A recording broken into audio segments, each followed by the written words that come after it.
Hello friends, welcome to the video. आज हम इस वीडियो में केमिस्ट्री इन एवरीडे लाइफ को पूरा रिवाइज करने वाले। रिवीजन हम कैसे करेंगे, हम पास्ट ईयर के क्वेश्चंस लेंगे, उनको देखेंगे आपके पास्ट ईयर में कैसे क्वेश्चंस आ रखे, उसके बेसिस में हमारा रिवीजन होगा। जनरली होता है क्या है कि लास्ट मोमेंट पे बच्चे ये वाला चैप्टर स्किप कर लेते हैं या उनको पता नहीं रहता है कि इसमें क्या क्या पढ़ना है। पहली बात तो आपके इसमें केमिकल्स बहुत है, तो सब केमिकल्स आपको याद करने की ज़रूरत नहीं है। 10-12 ही जो इंपॉर्टेंट केमिकल्स है जो आपके पिछले ईयर्स में पूछे गए हैं, तो वहीं आपके 90 to 95% चांसेस है कि उनमें से क्वेश्चन आएंगे, तो हम उन्हीं को देखेंगे। तो सबसे पहला जो हमारे पास है वो है आपका सोप्स एंड डिटर्जेंट्स का। तो इसमें देखेंगे हमारा क्वेश्चन क्या क्या पूछे गए हैं। पहले सबसे पहले आपका आता है definition of cationic and anionic detergents. तो डेफिनेशन क्या है? They are quaternary ammonium salt of amines with acetates chlorides और bromide as anions. Cationic detergents क्या होते हैं? क्वाटरनरी अमोनियम सॉल्ट है अमीन्स के विद एसीटेट्स क्लोराइड्स और ब्रोमाइड एज अनायंस। तो ये रही आपकी डेफिनेशन। एग्जाम्पल क्या लिखोगे? एक एग्जाम्पल बहुत है, सिटाइल ट्राइमिथाइल अमोनियम ब्रोमाइड। क्या है? Cetyl trimethyl ammonium bromide. Next है एनायोनिक डिटर्जेंट्स। इसका एग्जाम्पल आपका इंपॉर्टेंट है, सोडियम लोरियल सल्फेट है, ये पूछा गया है आपका बहुत बार। तो डेफिनेशन क्या है? They are sodium salt of sulphonated long chain alcohol और हाइड्रोकार्बन्स। क्या है? They are sodium salt of sulphonated long chain alcohol और हाइड्रोकार्बन्स। कटायोनिक आपका अमोनियम सॉल्ट है और एनायोनिक आपका सोडियम सॉल्ट है, ये आपको ध्यान रखना है। एग्जाम्पल है इसका आपका सोडियम लोरियल सल्फेट। अच्छा, नेक्स्ट जो उसमें पूछा गया है वो आपका रीजनिंग है। रीजनिंग में क्या है आपका? Why soaps do not work well in hard water. Soaps आपके पानी हार्ड वाटर में आपके काम क्यों नहीं करते? तो रीज़न क्या है? हार्ड वाटर सबसे पहले आपका कैल्शियम और मैग्नीशियम आयन कंटेन करता है। तो ये हार्ड वाटर जब आपके सोप के साथ रिएक्ट करता है तो ये आपका मैग्नीशियम और कैल्शियम सॉल्ट फॉर्म करता है फैटी एसिड्स का, जो इनसॉल्युबल है और स्कम प्रोड्यूस करता है। फिर समझते हैं, हार्ड वाटर उसमें आपके कैल्शियम और मैग्नीशियम आयन प्रेजेंट है, तो वो जब आपके सोप के साथ रिएक्ट करते हैं तो मैग्नीशियम और कैल्शियम सॉल्ट फॉर्म करते हैं फैटी एसिड्स के, जो इनसॉल्युबल है। इनसॉल्युबल होने के कारण स्कम प्रोड्यूस करते हैं। Therefore soaps do not work well in hard water. अगर आप रिएक्शन लिखना चाहो तो लिख सकते हो। रिएक्शन है क्या इसकी?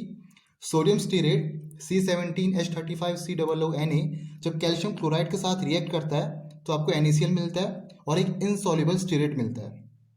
फाइन। तो अगर रिएक्शन आपको याद हो जाती है तो लिख सकते हो, वरना कोई प्रॉब्लम नहीं है, आप डायरेक्ट रीजन लिख के भी छोड़ सकते हो। ठीक है। अच्छा, नेक्स्ट जो पूछा गया है वो है आपके डिटर्जेंट्स की डेफिनेशन। तो डिटर्जेंट्स क्या होते हैं? दे आर सोडियम और potassium salt of sulphonated long chain hydrocarbons. Example क्या दोगे? Sodium stearate. अब इस डिटर्जेंट्स के अंदर आपके सोप्स भी आते हैं और सिंथेटिक डिटर्जेंट्स भी आते हैं। अगर डिटर्जेंट्स का आपका एग्जांपल पूछे तो आप सोप का भी दे सकते हो, क्योंकि सोप आपके डिटर्जेंट्स के अंदर ही है। ठीक है। अच्छा, नेक्स्ट जो पूछा गया है वो आपका सैपोनिफिकेशन। ये आपका 1 मार्क्स में पूछा जा सकता है या पार्ट्स में आ सकता है, 2 या 3 वाले मार्क्स वाले क्वेश्चंस में। तो डेफिनेशन क्या है? ये आपकी रिएक्शन है in which soaps containing sodium salts are formed by heating fatty acid with aqueous NaOH। जब फैटी एसिड्स आपके एक्वस NaOH के साथ हीट कराते तो आपको सोडियम सॉल्ट मिलता है सोप्स के। ठीक है। अच्छा, नेक्स्ट जो सेक्शन है आता है आपका वो है फूड प्रिजर्वेटिव, जो आपके केमिकल्स इन फूड वाले सेक्शन पे आपके NCERT में दिया है। तो इसमें जो क्वेश्चन पूछे गए हैं, सबसे पहला पूछा गया कि what is food preservative. Food preservative की डायरेक्ट डेफिनेशन पूछी गई है। तो होते क्या है फूड प्रिजर्वेटिव?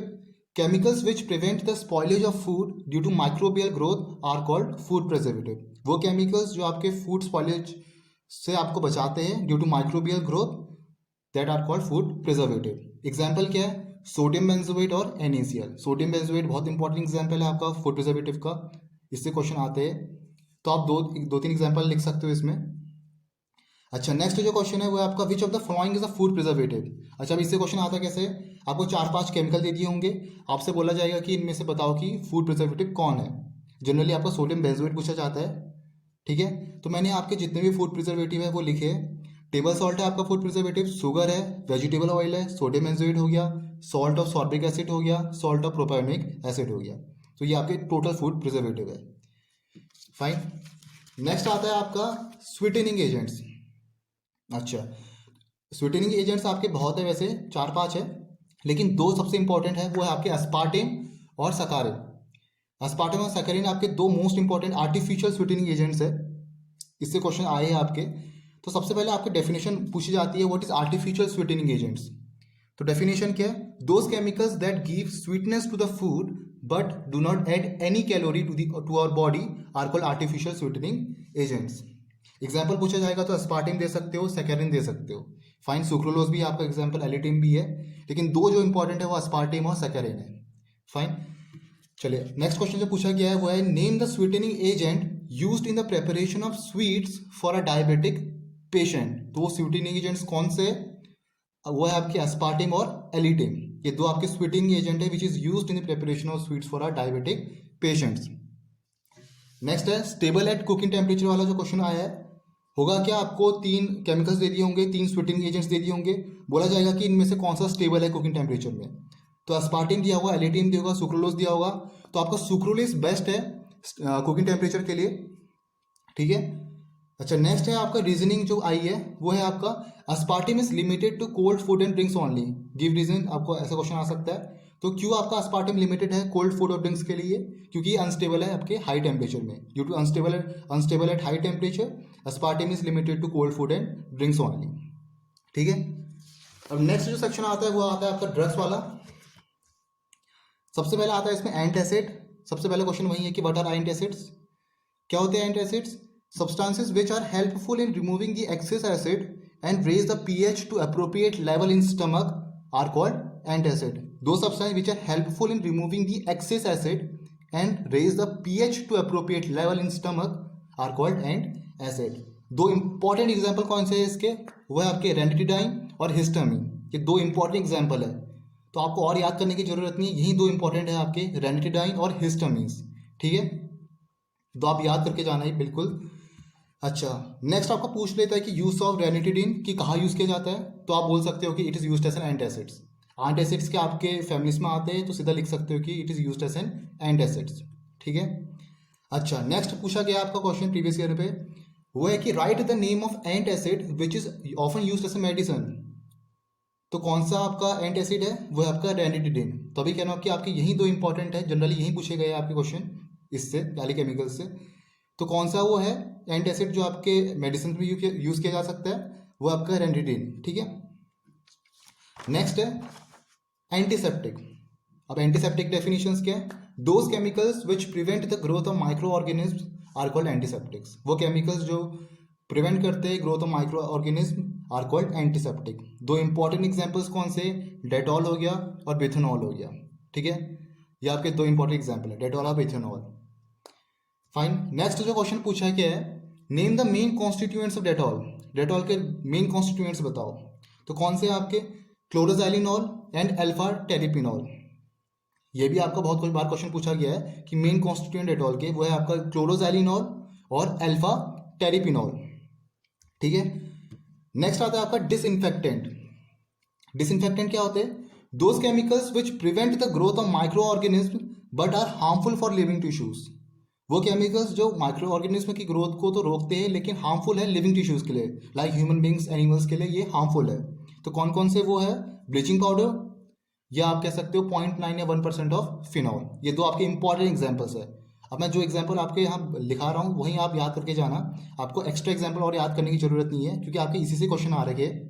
तो 90 to 95% चांसेस है कि इसमें से आएगा कहीं ना कहीं आपका याली चैप्टर में से क्वेश्चन, ठीक है।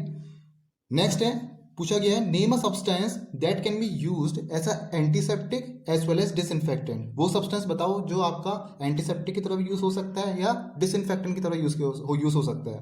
तो कौन सा सब्सटेंस है, वो है आपका फिनॉल। तो फिनॉल में क्या है आपका 0.2% फिनॉल तो आपका एंटीसेप्टिक की तरफ यूज होता है और 1% फिनॉल आपका डिसइंफेक्टेंट की तरफ यूज होता है, ठीक है। तो ये भी आपको याद रखना है। अच्छा, नेक्स्ट है वो आपका टिंक्चर ऑफ आयोडीन। इससे भी बहुत क्वेश्चन आ रखे हैं, बहुत ईयर्स में पहले आपके आ रहे हैं। तो टिंक्चर ऑफ आयोडीन की डेफिनेशन क्या है, 2 to 3% solution of iodine in alcohol water mixture is known as tincture of iodine. Tincture iodine किसे कहते हैं, 2 से 3% सॉल्यूशन आयोडीन का एल्कोहल वाटर मिक्सचर पे, उसे हम टिंक्चर ऑफ आयोडीन कहेंगे, ठीक है। अच्छा, एक और इंपॉर्टेंट चीज़ है आपकी यहाँ, आयोडोफॉर्म भी आपका एक एंटीसेप्टिक की तरफ यूज होता है वुंड्स के ट्रीटमेंट में, ठीक है। तो ये भी आपको याद करना है। अच्छा, नेक्स्ट है आपका यहाँ वो है ट्रैंक्विलाइजर्स। और ट्रैंक्विलाइजर्स की डेफिनेशन क्या है?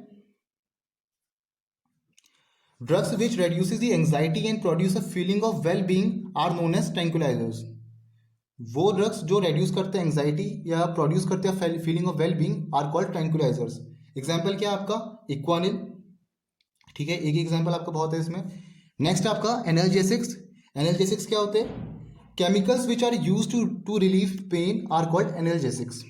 Those chemicals which are use to relieve pain are called analgesics. अब इसमें आपके तीन इंपॉर्टेंट एग्जाम्पल है, बहुत इंपॉर्टेंट एग्जाम्पल है आपके एस्पिरिन, पैरासीटामोल और मॉर्फिन। एस्पिरिन और पैरासीटामोल नॉन नार्कोटिक ड्रग्स है और मॉर्फिन आपके नार्कोटिक ड्रग्स है। अच्छा, नेक्स्ट पूछा गया है what write the name of an antihistamines. Antihistamines का नाम लिखो। तो क्या है आपका एक एंटीहिस्टामिन्स? वो है आपका ब्रोमफेनारामीन, ठीक है, ब्रोमफेनारामीन आपका एक एंटीहिस्टामिन्स है, ठीक है। नेक्स्ट है which is use for controlling depression and hypertension. तो क्या यूज़ किया जाता है आपके डिप्रेशन और हाइपरटेंशन को कंट्रोल करने के लिए? तो कौन सा ड्रग है? वो है आपका इक्वेनिल, जो आता है किसमें? आपका ट्रैंक्विलाइजर्स में, ठीक है। अच्छा, नेक्स्ट है आपका एस्पिरिन और पैरासीटामोल में जो पूछा गया है, इसमें जो इंपॉर्टेंट पॉइंट है पूछ लिया जाता है कि इनके एस्पिरिन और पैरासीटामोल का यूज़ बताओ। तो it is use to reduce pain and brings down the body temperature. It is use to reduce pain and brings down the body temperature. तो ये आपका यूज़। नेक्स्ट है एंटीबायोटिक्स की डेफिनेशन पूछी जाती है। What are antibiotics? तो antibiotics are used as drugs for treating infection because of their low toxicity for humans and animals. क्या है? Antibiotics are used as drugs for treating infections because of their low toxicity for humans and animals.